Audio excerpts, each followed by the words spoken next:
Dermatologist Debriefs. Join no-nonsense dermatologist Dr. Stefanie Williams as she debunks myths and shares her professional insights, separating facts from fiction in just a few minutes. Hello, this is Dr. Stefanie. Today I would like to speak about the different types of sun protection filters. So if you pick up a sun protection product, it will generally contain one of two types of UV filters, or sometimes it might contain both. And these two types are physical filters, also known as mineral filters, and chemical filters, also known as organic filters. And for the avoidance of doubt, when I say organic in this context, I am talking about the chemistry term. So that means they're compounds containing carbon, hydrogen, or carbon-carbon bonds. So this has nothing to do with organic supermarket produce. These two types of UV filters have a different mechanism of action and also some other different kind of properties. So physical filters work a little bit like a mirror.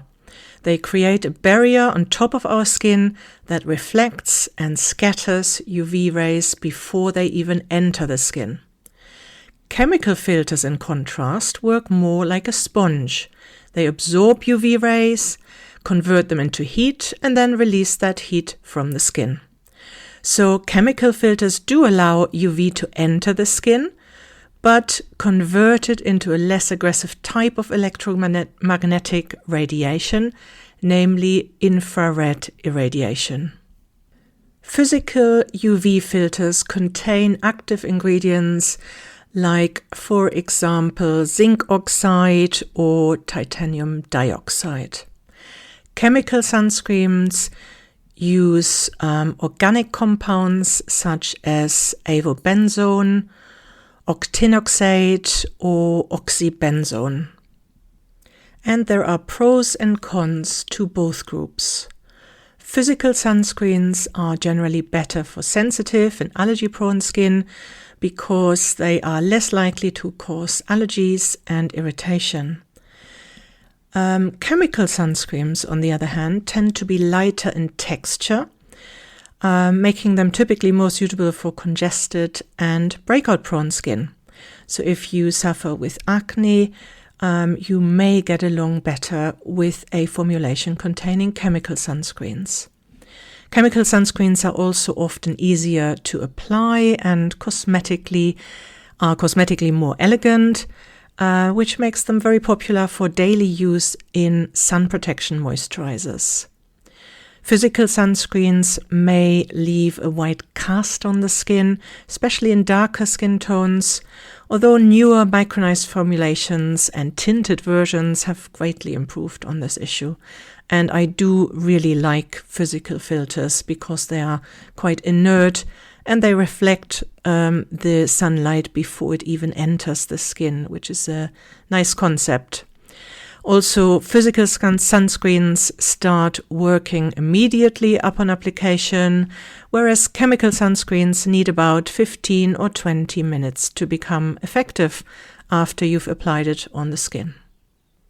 Physical filters generally are more broad spectrum in their effect, which means that they cover a wider range of not only UVB but also UVA light. However, a combination of different chemical filters can get around this issue. So both types, physical and chemical filters, or products, let's say, can provide effective broad-spectrum protection as long as they are formulated correctly and, of course, used as directed. So the choice between physical and chemical sunscreens often comes down to personal preference and the skin type and condition.